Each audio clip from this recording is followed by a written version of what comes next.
Yang Anda dengarkan saat ini 91,9 FM Radio Al-Hikam.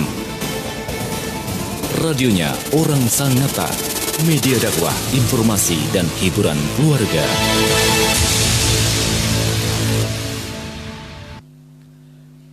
Assalamualaikum warahmatullahi wabarakatuh. Bismillahirrahmanirrahim. Alhamdulillahirabbil alamin wassalatu wassalamu ala asrofil anbiya'i wal mursalin wa ala alihi wa sahbihi ajmain. Puji syukur kehadirat Allah Subhanahu wa taala yang telah melimpahkan rahmat hidayahnya kepada kita semua. Alhamdulillah sore ini hadir kembali yaitu Radio Al-Hikam Sangatta on air sekaligus online, pengajian rutin sebelum berbuka puasa, yaitu ngaji kitab Lubabul Hadis yang insya Allah akan dibawakan oleh Al-Ustadz Mahfud Effendi. Alhamdulillah beliau sudah hadir di studio Radio Al-Hikam ini. Tak lupa juga salawat serta salam selalu tercurahkan kepada Nabi Agung Nabi Muhammad SAW yang selalu kita patuhi, kita taati semua sunnah-sunnahnya. Baik pendengar Radio Al-Hikam 91.9 FM yang dirahmati Allah SWT, langsung saja kita dengarkan tausiah dari Al-Ustadz Mahfud Effendi. Semoga apa yang beliau sampaikan bisa bermanfaat bagi kita semua. Kepada Ustadz Mahfud Effendi, waktu dan tempat kami persilahkan.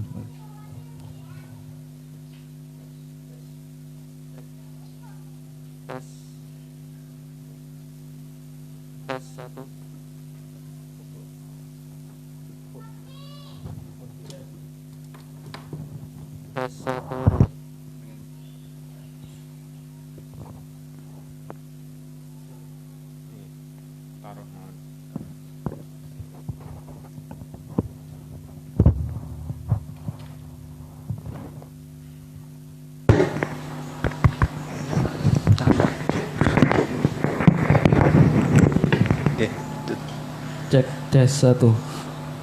Assalamualaikum warahmatullahi wabarakatuh. Waalaikumsalam warahmatullahi wabarakatuh. Bismillahirrahmanirrahim. Alhamdulillahirabbil alamin wa bihi nasta'inu ala umuri dunya waddin. Wassalatu wassalamu ala asyrafil anbiya'i wal mursalin. Amma ba'du. Hadratal muhtaramin, para alim, para ulama, para pendengar setia, para pemirsa live streaming Radio Al-Hikam Sangatta, serta para hadirin yang telah meluangkan waktunya untuk datang secara langsung di Radio Al-Hikam ini. Alhamdulillah, puji syukur kita haturkan kepada Allah Subhanahu wa taala karena pada kesempatan kali ini, pada sore ini kita dapat mengudara kembali, kita dapat belajar kembali, mempelajari apa yang terdapat di dalam kitab Lubabul Hadis ini. Mudah-mudahan apa yang kita kaji, mudah-mudahan apa yang kita pelajari ini dapat memberikan manfaat bagi kita semua. Amin ya rabbal alamin. Sebelum kita mulai, seperti biasa, mari kita hadiahkan surat Al-Fatihah kepada pengarang kitab Lubabul Hadis ini.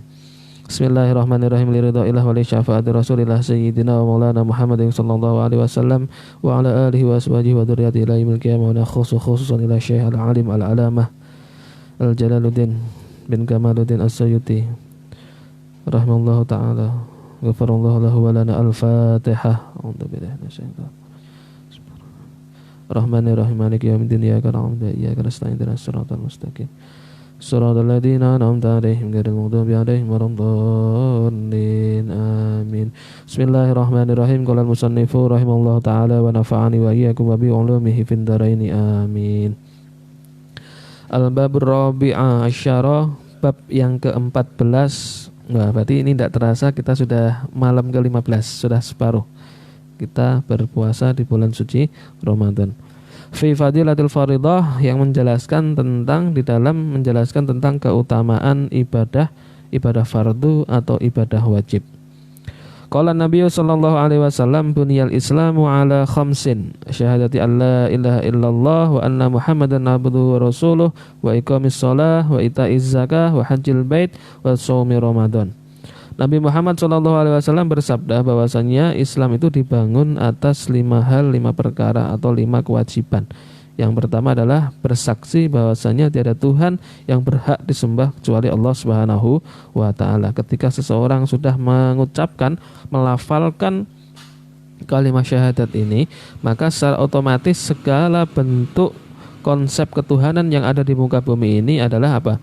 Ditiadakan. Artinya dihapuskan atau ditiadakan bagi seseorang yang sudah mengucapkan kalimat tauhid la ilaha illallah Muhammadar Rasulullah. Dan ini kemudian bukan hanya bersaksi kepada Allah saja, dan juga ini juga harus bersaksi kepada Nabi Muhammad bahwasanya beliau adalah utusan atau rasul Allah. Wa iqamis shalah, dan mendirikan salat. Artinya ketika seseorang Islam tidak mau melaksanakan salat, kemudian tidak mau bayar zakat dan seterusnya, maka ini keimanannya, keislamannya dipertanyakan. Karena memang sebagai pertanda bahwasanya ketika seseorang itu muslim, maka sudah barang tentu mereka, kita semua adalah harus melaksanakan perintah-perintah wajib, termasuk diantaranya adalah sholat ini. Kita harus menunaikan, kita harus mendirikan. Wa ita'iz zakat, dan mengeluarkan zakat. Wa hajil bait, dan haji bila mampu, dan kemudian wa shaumi Ramadan, dan berpuasa di bulan suci Ramadan sebagaimana yang kita kerjakan ini. Yang keempat ada haji, artinya ini kelima ini dari syahadat, kemudian dari sholat, kemudian zakat, haji dan Ramadan, di puasa di bulan Ramadan. Ini merupakan apa? Merupakan 5 pokok yang terdapat di dalam Islam. Syahadat, kemudian ini menjadi persaksian ketika seseorang ingin masuk memeluk agama Islam, maka harus mengucapkan 2 kalimat syahadat ini. Kemudian sholat tadi sudah, wa ita'iz zakat, dan mengeluarkan zakat, ya, zakat fitrah atau zakat mal, ini harus mau. Karena memang segala konsep bentuk ibadah, yaitu selain ini secara vertikal, maka ada juga secara horizontal, itu juga ada memiliki makna yang terkandung, makna yang tersirat di dalamnya. Termasuk ketika wa ita'iz zakah, mengeluarkan zakat ini, maka ini termasuk konsep ibadah sosial. Ya, selain dari konsep pada Tuhan, kepada Allah Subhanahu wa taala, maka dari sisi sosialnya ini juga ada sisi-sisi yang kemudian ini dapat kita ambil atau kita petik pelajarannya. Yakni apa? Memberikan beberapa kebutuhan atau memberikan beberapa bahan pokok yang kita miliki, kemudian diberikan kepada orang yang berhak menerima zakat. Kemudian haji, wa hajil bait, bagi orang-orang yang mampu yang kemudian tidak ada yang mencegahnya, maka ini adalah hukumnya wajib. Dan kemudian kalau dia mampu dan dia tidak mau untuk mendaftarkan, tidak mau untuk melaksanakan, maka ketika mati, maka silahkan pilih, kamu ingin menjadi orang Yahudi atau Nasrani. Dalam sebuah hadis Nabi menyampaikan seperti itu. Artinya jikalau dari sisi apapun itu sudah mencukupi dan ada lebihan ketika kembali dari Makkah, Madinah, maka wajib baginya untuk apa? Untuk menunaikannya. Lantas jikalau memang ada namun tidak mau untuk menunaikan, tidak mau untuk melaksanakannya, maka ketika mati dia belum melaksanakan ini, maka silahkan pilih, kamu ingin mati dalam keadaan Yahudi atau Nasrani. Na'udzubillah. Artinya apa? Artinya ini penting, artinya ini merupakan ibadah pokok yang wajib, yang harus ditunaikan bagi siapapun itu yang kemudian mampu untuk menjalankannya. Kalau memang tidak mampu, ya ini tidak paksaan, artinya sesuai dengan kemampuan ini. Man istata'a ilaihi sabila. Wa shaumi Ramadan, dan berpuasa di bulan Ramadan. Ini artinya Islam dibangun atas 5 dasar atau 5 pokok ini. Wa qala sallallahu alaihi wasallam, shallu khamsakum wazzaku amwalakum wasumu syahrakum wa hajju baita rabbikum tadkhulul jannata rabbikum bighairi hisab. Nabi Muhammad SAW bersabda, shallu khamsakum, salatlah kamu, sholawatikum al khamsa, artinya salat yang 5, ya, artinya yang ditentukan, yang wajib itu ada 5 ini sehari semalam.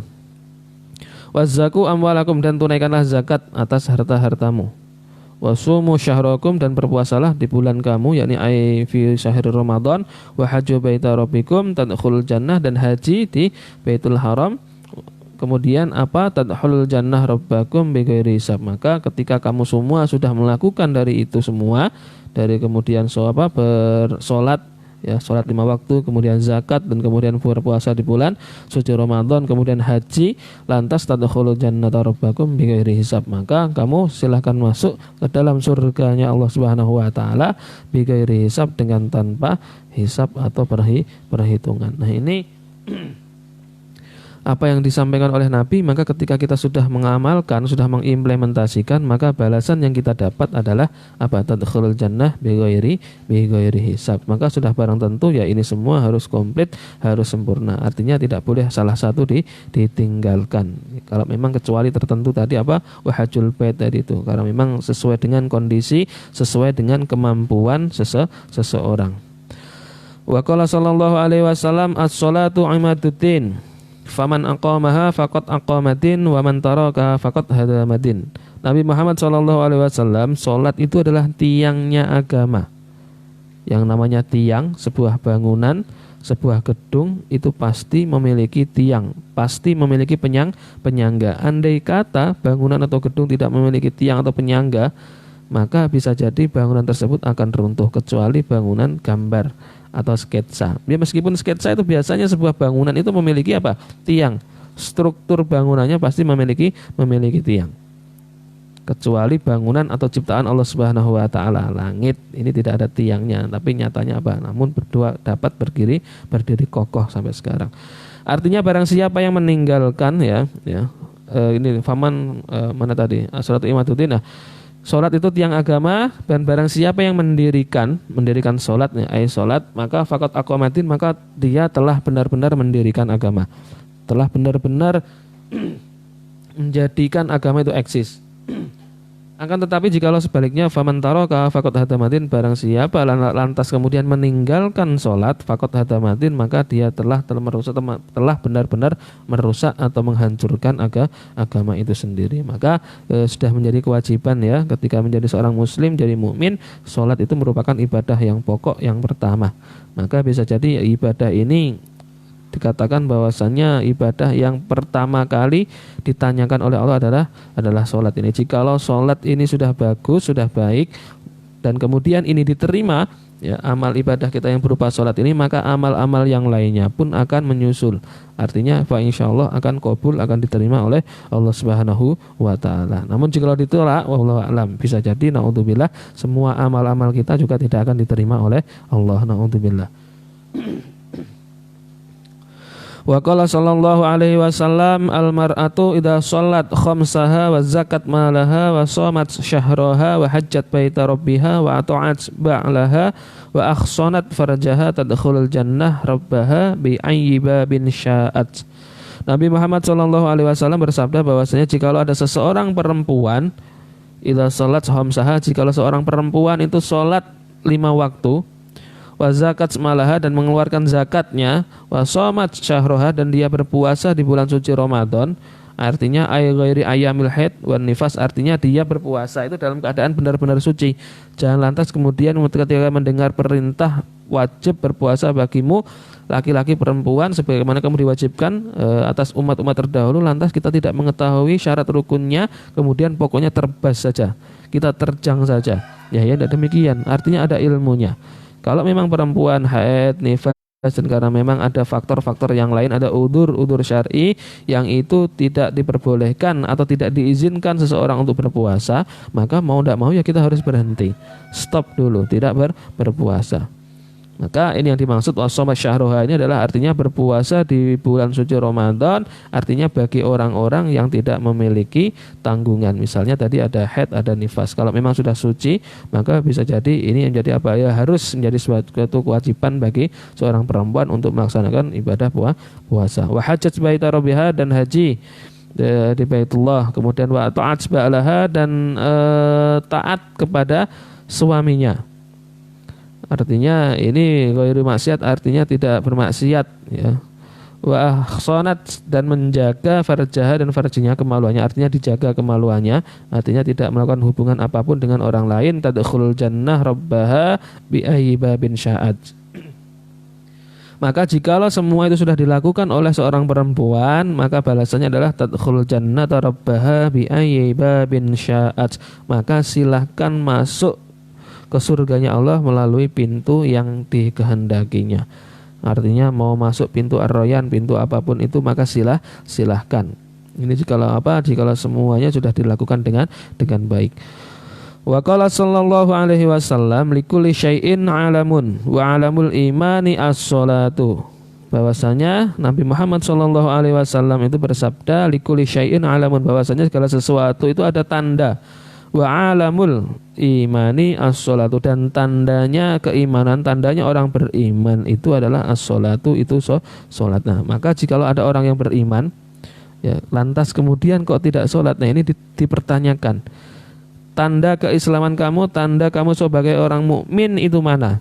Jikalau seseorang itu tidak mau melaksanakan sholat, maka ini sudah menjadi tanda, menjadi tetenger, menjadi ciri khas.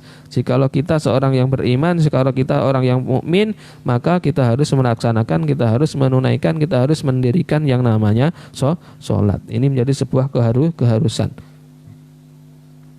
Namun ya seperti tadi, puasa harus kita lihat syarat rukunnya, harus kita pelajari, harus kita ketahui. Maka jangan sampai kemudian kita tidak memiliki suci atau tidak di atas suci, atau kita misalkan kita kena najis atau berhadas katakanlah, lantas kemudian kita jungkir sholat melaksanakan ibadah, ya tentu saja tidak sah. Ada aturan mainnya. Ada syarat rukunnya yang harus kita wajib untuk mengetahuinya ketika kita hendak melaksanakan sholat. Artinya ya tidak lantas kemudian kita sembarangan kita sholat, tidak demikian. Maka sudah barang tentu jikalau kita amal tanpa didasari dengan ilmu, maka mardudatun la tuqbalu, artinya amal-amal kita itu ditolak dan pokoknya ditolak, tidak akan diterima karena memang tidak didasari dengan ilmu. Toh semuanya itu sudah menjadi keharusan bahwasanya apa yang kita kerjakan ini harus berlandaskan, harus berdasarkan dengan ilmu.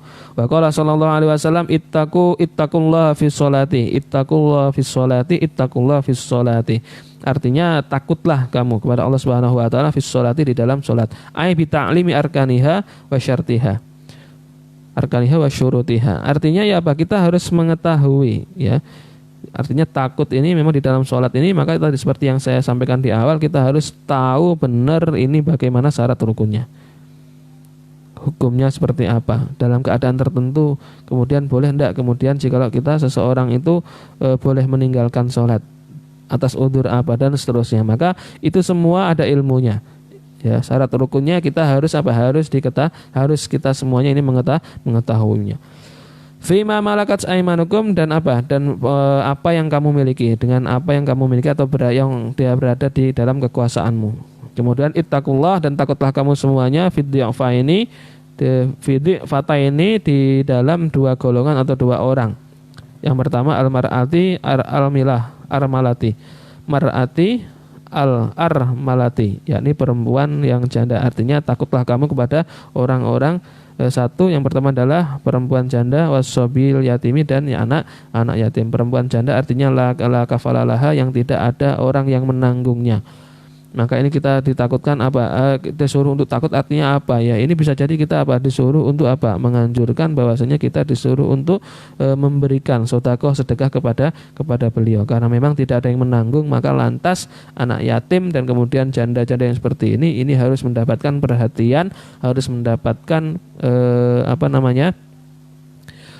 perhatian ya yang khusus dari umat muslim yang lainnya. Harapannya agar benar-benar kita semua ya sebagai orang yang beragama, sebagai orang yang beretika, itu mampu menjaga keberlangsungan orang-orang yang beragama, sehingga orang masuk Islam kemudian jikalau dibantu, kemudian saling mengasihi, saling menyayangi, maka indahnya terlihat, syiarnya Islam itu terlihat. Bukan lantas kemudian ketika kita sudah mengetahui saudara kita ada yang membutuhkan, malah kita cuek, malah kita acuh. Nah, ini tidak benar, tidak dibenarkan. Maka baik itu janda kemudian ataupun anak kecil yatim yang tidak memiliki ayah, maka ini sudah barang tentu ini menjadi tanggungan umat muslim yang lainnya untuk memenuhi kebutuhan mereka. Sudah barang tentu ini pahalanya besar kalau kita mau untuk memberikan ke sebagian ya kebutuhan yang mereka butuhkan.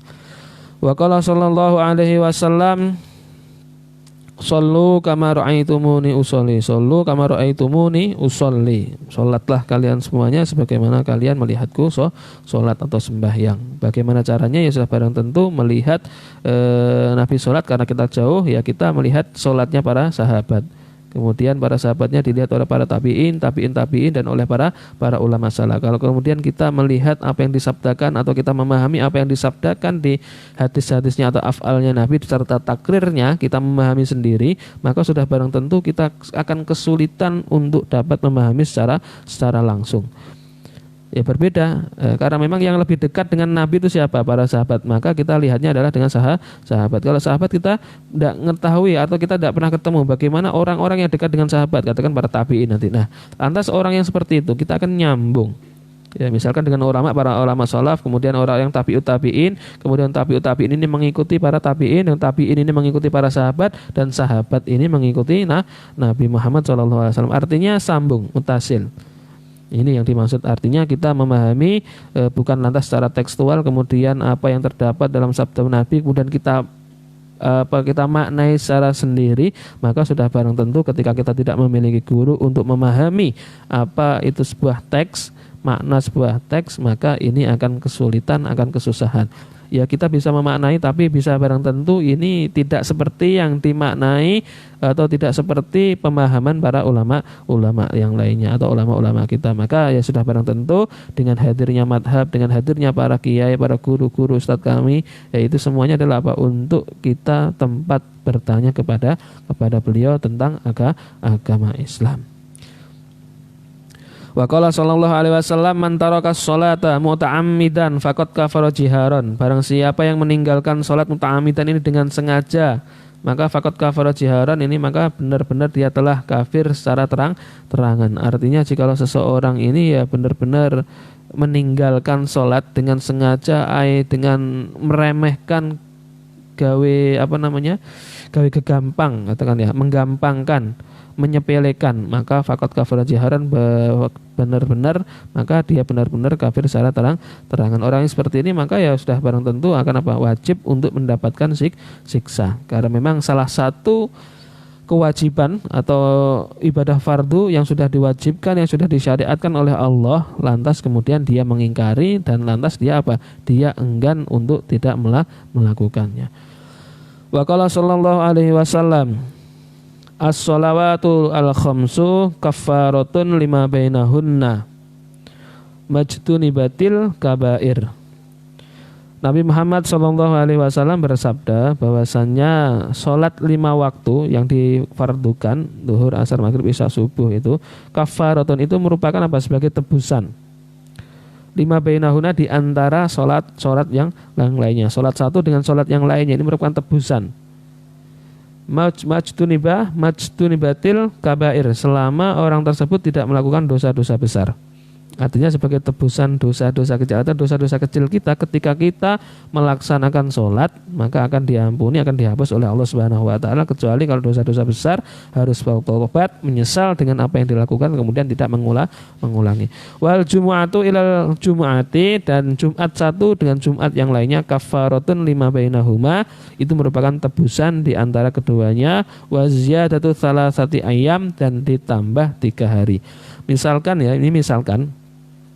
ketika seseorang sudah melakukan sholat Jumat, kemudian ini sampai Jumat berikutnya dosa-dosa kita itu akan diampuni, menjadi tebusan dari apa yang kita kerjakan selama 1 minggu ini. Dan waziyadatu salasati ayyam, dan ditambah 3 hari. Jumat berarti Sabtu, Minggu, Senin, ada bonusnya sampai Senin. Berarti 10 hari tambahannya. Artinya dari Jumat satu ke Jumat yang lainnya itu sudah ditebus, sudah diampuni, lantas kemudian kita mendapatkan bonus 3 hari lagi.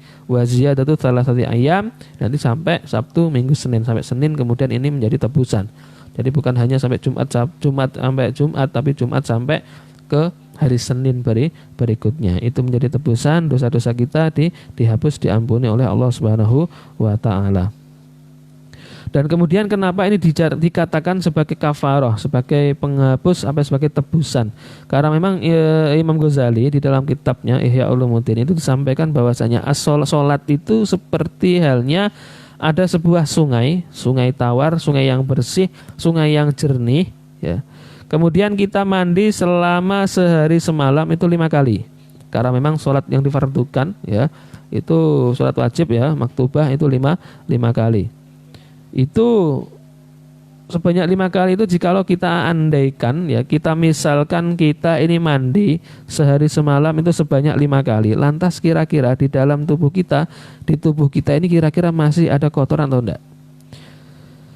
Yang jelas kalau mandi sebanyak itu ya, lantas setiap saat dimandiin, dibasuh dan seterusnya, apalagi kalau kemudian orang itu mudawamal alam wudu ya, artinya istiqomah langgeng dengan wudunya, maka sudah barang tentu kotoran-kotoran baik itu yang zahir ataupun batin, insya Allah itu semuanya akan hilang. Sama diumpamakan seperti ini sholat itu. Sholat itu diumpamakan ada sungai di depan rumah kita yang setiap hari kita mandi sebanyak 5 kali. Maka sudah barang tentu jawabannya adalah tidak ada kotoran yang ada di dalam tubuh kita, atau di tubuh kita itu tidak ada kotoran. Itu pun sebagaimana yang terjadi pada diri kita ketika kita menghendaki atau melaksanakan sholat, maka insya Allah kegiatan buruk atau perbuatan yang buruk dan mungkar itu akan tercegah. Sebagaimana firman Allah bahwasanya apapun yang kita kerjakan ketika melaksanakan menunaikan sholat, maka ini dapat mencegah dari perbuatan buruk dan mungkar. Ini kalau kita logikakan ya sangat logika sekali bahwasanya ketika kita mandi bebersih sebanyak itu ya selama 1 hari, belum lagi kemudian ditambah yang sunnah-sunnah, nah maka sudah barang tentu ini dikatakan sebagai tebusan, sebagai penggugur atau penghapus dosa. Ya tidak berlebihan jika kemudian kita memaknai, Imam Ghazali memaknai dengan diperumpamakan atau dengan diserupakan dengan sungai yang ada di depan rumah, lantas kemudian kita mandi di dalamnya sebanyak 5 kali atau sebanyak sholat fardu yang difardukan sebanyak 5 kali dalam sehari semalam. Wa qala sallallahu alaihi wasallam man jama'a baina sholataini min ghairi udrin faqad ata baban min abwabil kabair. Nabi Muhammad sallallahu alaihi wasallam bersabda, man jama'a, barang siapa yang mengumpulkan baina sholataini di antara kedua sholat Zuhur, asar, maghrib, isya, katakan min ghairi udrin, dari tanpa adanya sebuah udzur, baik itu dari pepergian ya, karena memang penyebab diperbolehkan kita menjamak menggabungkan sholat, kedua sholat itu adalah satu diantaranya adalah ketika kita sedang dalam perjalanan safar. Misal kita perjalanan ke Balikpapan, misalkan kita perjalanan jauh, maka ini diperbolehkan ketika ketika dalam posisi seperti ini kita diperbolehkan untuk mengumpulkan, untuk menjamak. Atau juga ketika turun hujan lebat ya, kemudian kalau kita tidak menggabungkan maka kita kehilangan waktu, maka ini juga diperbolehkan. Atau ketika marid, ketika sakit, maka dalam ketiga kondisi ini kemudian kita diperbolehkan, dianjurkan untuk boleh menggabungkan dua sholat. Maka apabila seseorang itu tidak ada alasan ini, tidak ada penyebab ini, lantas kemudian ada seseorang kemudian menggabungkan kedua sholat menjadi satu, maka faqad ata baban min ababil kabair, maka dia telah mendatangi sebuah pintu ya, satu pintu min ababil kabair, dari beberapa pintu ya dosa besar. Artinya orang tersebut mendatangi pintu yang di dalamnya itu sudah barang tentu akan mendapatkan dosa besar. Artinya kita mendatangi salah satu dosa besar itu jikalau kita ya kemudian menggabungkan kedua sholat ini tanpa adanya udzur. Nah ini semua yang berkaitan dengan kewajiban atau ibadah fardu. Al-babul khamis asyar, wallahu a'lam bishawab. Mudah-mudahan apa yang kita kaji, mudah-mudahan apa yang kita pelajari ini dapat memberikan manfaat, dapat memberikan hal positif bagi kehidupan kita sehingga kita semua diberikan kekuatan oleh Allah Subhanahu wa taala untuk dapat mampu melaksanakan semua kewajiban, semua ibadah fardu, ibadah wajib yang telah ditentukan, yang sudah digariskan kepada kita semua, sehingga kita semua terakhir mudah-mudahan mendapatkan ridha, mendapatkan bimbingan, maunah serta hidayah dari Allah Subhanahu wa taala. Amin amin ya rabbal alamin. Akhir kata mohon maaf jika ada perkataan atau penjelasan yang kurang pas dari kami. Akhir kata ihdinas siratal mustaqim wallahul muwaffiq ila aqwamit thoriq. Wassalamualaikum warahmatullahi wabarakatuh. Waalaikumsalam warahmatullahi wabarakatuh.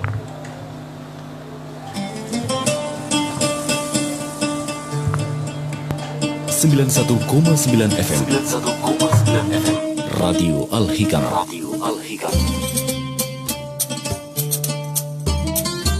Radionya Orang Sangatta, media dakwah, informasi dan hiburan keluarga.